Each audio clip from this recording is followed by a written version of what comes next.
Hey everyone, and welcome back for another deep dive. Great to be here. This time we're going to be looking at the California wildfires, Oh, but through a lens you might not be seeing as much the right. impact on animals. Yeah. We've got some heartbreaking news stories and tips from the AVMA, Right. that's the American Veterinary Medical Association, All right. and even an inspiring story about a vet who turned her old clinic into a shelter. Wow. So by the end of this deep dive, you'll have a new understanding of how these fires affect our furry, Yeah. feathered, and scaled friends. You know what's crucial to remember is that for animals, this isn't just a change of scenery. Right. This is a total upheaval of their world. Yeah. They don't grasp why their homes are vanishing or where their Mhm. families are going. Yeah, that really hit me. Yeah. We're talking about a level of fear and confusion we can hardly imagine. Right. Take the story of Canella, Okay. a pit bull mix who was caught right in the thick of it in Altadena. He was found with burns on his paws, struggling to breathe from all the smoke and ash. It's a stark reminder that the dangers of wildfires extend far beyond the immediate flames. Right. The smoke and debris alone can pose serious health risks to animals, Yeah. especially those with respiratory conditions. It's so easy to focus on the human impact. It is. But you're right, animals are often overlooked in these situations. Absolutely. Luckily for Canella, a good Samaritan got him to Pasadena Humane. And here's where it gets interesting. Right. Canella was in rough shape, Yeah. couldn't even stand. Wow. But because his rescue got media attention, he was reunited with his owner. Oh, that's It fantastic. makes you realize the power of spreading the word, you know? Absolutely. Canella's story highlights the crucial role of awareness and media coverage in reuniting displaced animals with their families. Right. But his case is sadly just one of many. Yeah. Pasadena Humane, like so many shelters, is being stretched thin, almost overnight, becoming a long-term home for animals whose families have lost everything. Dia Duvernay, Pasadena Humane's president, talked about a burned husky that couldn't even lift its head. Oh, gosh. That image just stays with you. It does. And the logistics are mind-boggling. Yeah. It's not just cats and dogs. They're No. trying to get water to livestock, Yep. stranded across a ravine. It's important to remember that the needs of animals in a disaster are incredibly diverse, Yeah. from providing medical care Right. to ensuring adequate food and water, Mm-hmm. and even offering psychological support for traumatized animals. Yeah. The challenges faced by organizations like Pasadena Humane are immense. And this is where the AVMA's guidance becomes so important. Okay. They really stress that finding reputable shelters is key. Right. You want to make sure these animals are going somewhere that can actually meet their needs. Exactly. The AVMA provides valuable resources for identifying shelters that are equipped to handle the specific challenges of a wildfire disaster. Things like adequate ventilation to protect animals from smoke inhalation, Wow. specialized veterinary care for burn injuries, Yeah. and even experience in dealing with the psychological trauma animals often experience after such events. It's amazing how much thought goes into this. It is. And thankfully, the community has been incredible, Yeah. donating 5 U-Haul trucks worth of supplies. That's amazing. But it makes you wonder, what about those animals who maybe aren't as easily transported Right. or cared for, Yeah. like horses? That's a great point. Canella's story is powerful, but it represents just one piece of a much larger puzzle. Yeah. What happens when you have hundreds of horses, each with their own needs and anxieties displaced by fire? Right. The Los Angeles Equestrian Center offers a glimpse into that reality. Okay. They're sheltering almost 400 animals, mostly horses. I was reading about Leanne Claywell, who manages the center. Mm-hmm. She talked about how deeply ingrained horses are in the local culture there. Right. With people having horses in their backyards, it's a way of life. It is. But then these fires rip through, Right. and suddenly these horse owners have nowhere to go. It's a scenario that underscores the need for specialized evacuation plans for different types of animals. Yeah. The AVMA has actually developed specific guidelines for horse owners, Okay. emphasizing the importance of things like having trailers ready, Right. knowing safe evacuation routes, and having identification for your animals in case they get separated from you. And that's not just hypothetical. Right. Carrie Seda, who had to flee with her 2 horses and 2 donkeys, Wow. described it as a fire in the sky. Oh, my gosh. She was turned away from another shelter before finding refuge at the Equestrian Center. Oh, wow. It makes you realize how quickly these places can get overwhelmed. Absolutely. Sada's experience highlights how crucial it is for animal owners to have multiple backup plans in place. Right. The AVMA actually recommends identifying at least 3 potential evacuation destinations for your animals, Wow. just in case your primary choice is unavailable. So it's not just about having a plan. Right. It's about having a plan B and C and maybe even D. Precisely. And it's about being proactive. Yeah. Don't wait until the last minute to start thinking about evacuation. Right. The AVMA suggests practicing loading your animals into trailers beforehand, Okay. making sure their identification is up to date, and even familiarizing them with the sound of a trailer so they're less stressed during an actual evacuation. That's such a good point. Yeah. It's not just about our peace of mind. Right. It's about minimizing the stress for our animals as well. Exactly. Yeah. We often focus on the physical safety of our animals during these events, Mm-hmm. but their emotional well-being is just as important. You know, in all of this chaos, there are these amazing stories of people stepping up. Oh, yeah. Did you hear about Dr. Annie Harvilich? I might have heard the name. She turned her old veterinary clinic into a shelter. Wow. It started when her brother had to evacuate with his pets, Okay. and she saw how desperate the need was. What's fascinating about Dr. Harvilich's initiative is that it echoes a key recommendation from the AVMA Oh, really? for veterinarians to consider themselves first responders during a disaster. Right. While her actions might seem extraordinary, Yeah. they exemplify the leadership role vets can play in supporting their communities during a crisis. It's incredible. It is. She's got 14 dogs, 12 cats, a rabbit. Wow. Even a tortoise and 8 hens might be coming. Oh, my goodness. And she's still running her regular practice Oh, my God. at 2 different locations. That's incredible. Talk about going above and beyond. It's a testament to the dedication and resilience so many veterinarians demonstrate, especially during challenging times. Mm-hmm. And what's interesting is that Dr. Harvilich's makeshift shelter Right. wasn't just about providing a physical space. Yeah. It was also about offering a sense of comfort and reassurance to animals that were undoubtedly terrified and confused. I love that. Yeah. It wasn't just a logistical solution. It was about meeting their emotional needs as well. Exactly. And her story illustrates another important point the AVMA emphasizes: Okay. communication. Oh, yeah. Dr. Harvilich was very proactive in communicating with her clients, Right. offering guidance on evacuation procedures, providing updates on the status of the shelter, Mm-hmm. and even offering emotional support to owners who are understandably distressed. And with over 170,000 people evacuated in LA County alone, Wow. and those winds just whipping things up, that kind of clear communication can be a lifeline. Absolutely. In a disaster situation, Right. accurate and timely information can be just as valuable as food and shelter. Right. It helps reduce panic, fosters a sense of community, Yeah. and empowers people to make informed decisions about their own safety and the well-being of their animals. It sounds like she really took the AVMA's advice to heart, turning her clinic into a hub for information and support. She did. But I'm curious, what are some of the other practical things the AVMA recommends Yeah. for veterinarians during these kinds of crises? That's a great question, and something we'll explore in more detail later in our deep dive. Okay. But for now, I think it's worth highlighting one of the AVMA's core messages: All right. the importance of having a disaster preparedness plan, specifically for your veterinary practice. That makes so much sense. It does. You wouldn't want to be scrambling to figure things out in the middle of an emergency. Exactly. The AVMA provides a wealth of resources on developing these plans, which include things like identifying evacuation routes for staff and animals, Wow. securing important medical records, and establishing communication protocols in case of power outages or other disruptions. So it's about anticipating potential problems and having a plan in place to address them. It is. And I guess that applies to individual pet owners too, right? Absolutely. We need to have our own disaster preparedness plans. We do. We'll delve into the specifics of creating a comprehensive plan for your pets later on. But the key takeaway here is Yeah. don't wait for a disaster to strike before you start thinking about these things. It's crucial to be proactive and plan ahead. Okay, so we're going to take a quick break and be back in just a minute. Sounds good.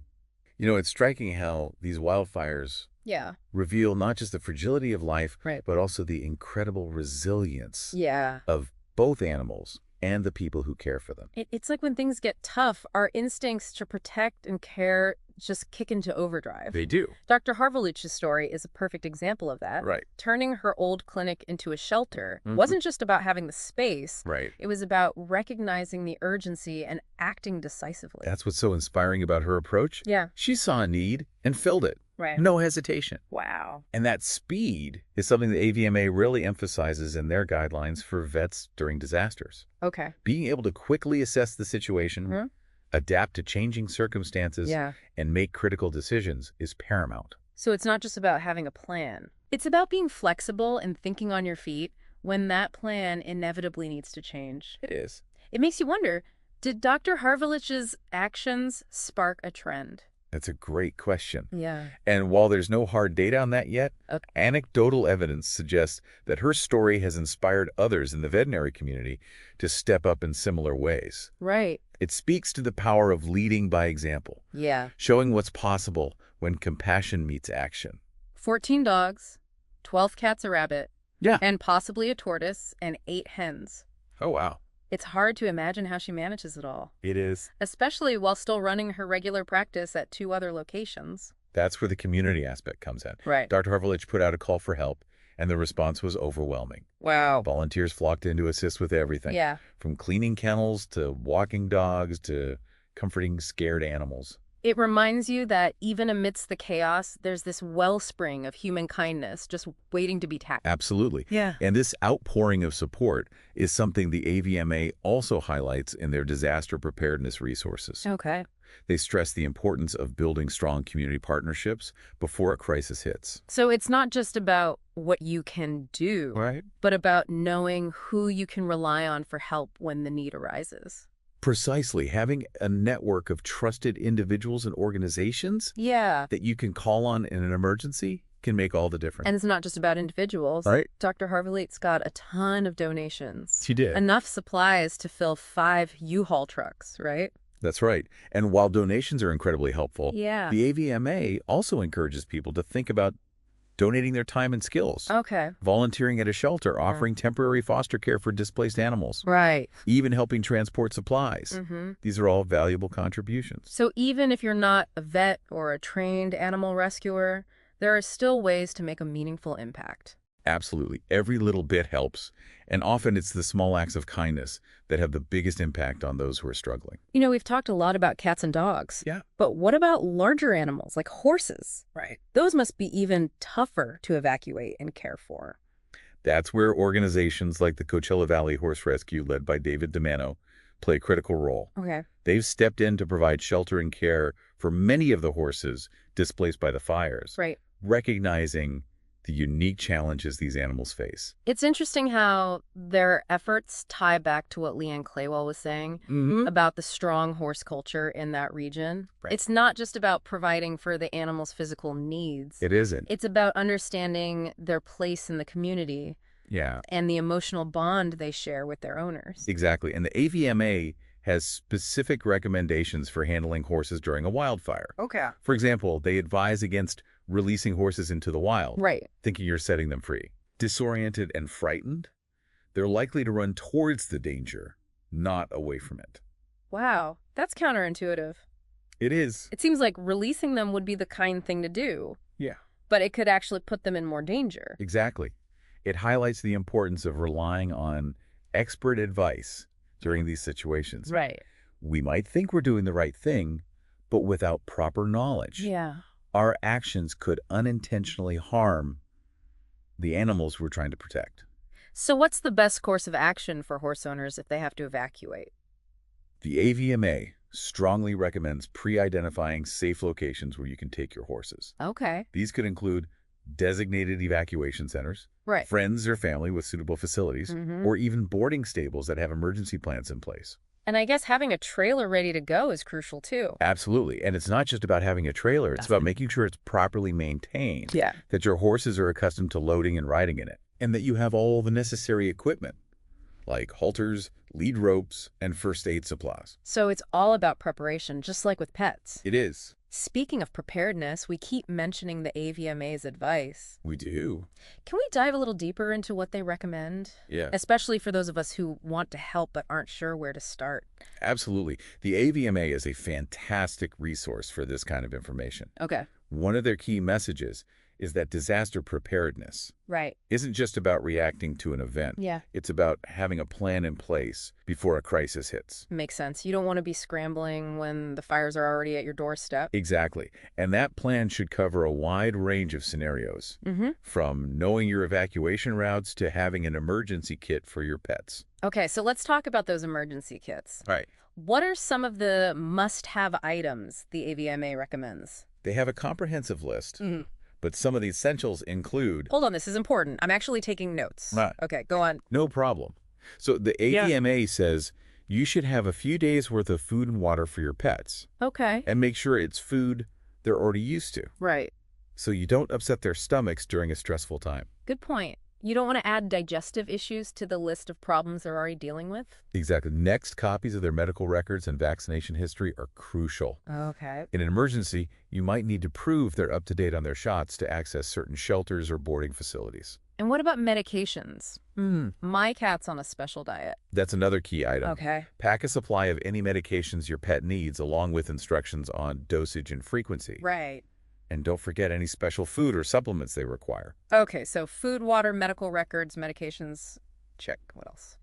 The AVMA also stresses the importance of having a sturdy leash harness or carrier for each pet. Right. You don't want them running off in a panic during an evacuation. It's heartbreaking to think of pets getting separated from their families in all the chaos. It happens more often than you'd think, which is why the AVMA also recommends having some form of identification on your pet at all times. Right. A collar with tags is the standard, but microchipping is also highly recommended. Yeah, a microchip can be a lifesaver if those collar tags get lost or damaged. Right. So identification is a must. Absolutely. And don't forget about comfort items. Okay. Having a familiar blanket, toy, or bed can provide a sense of security for your pet in a strange and stressful environment. It's all about making them feel as safe and comfortable as possible given the circumstances. Exactly. Yeah. And finally, the AVMA recommends having a recent photo of your pet on hand, just in case you need to create lost pet posters or share their information on social media. That's a smart tip. It's easy to overlook the simple things when you're in a panic. You're right. Yeah. And while it's important to be prepared for the worst case scenario, it's also crucial to remember that even small steps can make a difference. Like having that emergency kit ready to go, it might seem like a small thing, but it could have a huge impact on your pet's well-being if disaster strikes. Absolutely. And don't underestimate the power of community support. Yeah. Check in on your neighbors, especially those with elderly or disabled pets who might need extra assistance during an evacuation. It's about looking out for each other, human and animal alike. Exactly. We're all in this together. You know, it's amazing how, even in the face of such destruction, that human-animal bond just shines through. It really does. You see it in the vets, like Dr. Harvillage, Right. who are pushing themselves to the limit, and in the everyday people donating, fostering, and volunteering. It speaks to that deep-seated instinct we have to care for animals, Yeah. especially when they're vulnerable. Think about those images from the shelters. Oh, yeah. A scared cat clinging to a volunteer. Mm-hmm. A dog with bandaged paws wagging its tail despite it all. Those images, they really stick with you. They do, for sure. Yeah. It makes you realize that for these animals, it's not just about the physical danger. No, It's the emotional trauma, too. It is. Being ripped from their homes, surrounded by strangers. Yeah. The noise, the smoke. You're hitting on a crucial point that the AVMA emphasizes. Okay. It's not enough to just get animals to safety. Right. We have to consider their psychological well-being as well. So what does that look like in practice? I mean, how do Yeah. you comfort a terrified dog or cat Right. in a shelter full of other stressed out animals? The AVMA recommends creating a sense of calm and routine as much as possible. Okay. Things like providing quiet spaces where animals can retreat from the commotion, Yeah. sticking to familiar feeding schedules, Right. and even using calming pheromone sprays can help reduce anxiety. That makes sense. Yeah. Creating a sense of normalcy amidst the chaos. Right. And I guess that applies to when they eventually go home, too. Absolutely. I mean, their homes might be damaged or gone altogether. The AVMA stresses that the recovery process can take time. And animals might exhibit behavioral changes long after the fires are out. Okay. They might be clingier, Yeah. more anxious, or even show aggression. So patience and understanding are key. They are. It's not just about rebuilding homes. Right. It's about rebuilding that sense of security for these animals. Exactly. And recognizing that every animal will respond differently to trauma. Right. Some might bounce back quickly, Yeah. while others might need extra support and care. That's where the AVMA's resources on post-traumatic stress disorder in animals can be really helpful. They are. They provide guidance on recognizing the signs of trauma Right. and offer tips for helping animals cope and recover. It's a reminder that the impact of these disasters extends far beyond the immediate event. Yeah, The emotional scars can run deep, right. and we need to be prepared to offer ongoing support. And let's be real, it's not just the animals who are affected. No, it's not. The people who love and care for them are going through a lot too. The AVMA reminds us that the human-animal bond is a two-way street. Just as animals can sense our stress, Right. our anxiety can affect them as well. So taking care of our own mental and emotional well-being is crucial, It is. not just for ourselves, but for the animals who depend on us. Absolutely. This has been a really eye-opening deep dive. It has. It's easy to get caught up in the headlines and the images of devastation, Yeah. but hearing these individual stories, Right. learning about the AVMA's practical advice, it really gives you a sense of hope. It's a reminder that even in the face of immense challenges, Yeah, there's so much good being done. right. So much compassion and resilience on display. But we can't ignore the fact that these wildfires are becoming more frequent and intense, Right. largely due to climate change. Yeah. It feels like we're just reacting to one crisis after another. That's a crucial point. Yeah, While we absolutely need to focus on immediate response and recovery, right. we also need to address the underlying causes of these disasters. So what can we do? Well, I mean, it feels like such a massive problem. it is a massive problem. Yeah. But that doesn't mean we're powerless. Okay. The AVMA actually advocates for policy changes to mitigate climate change, Right.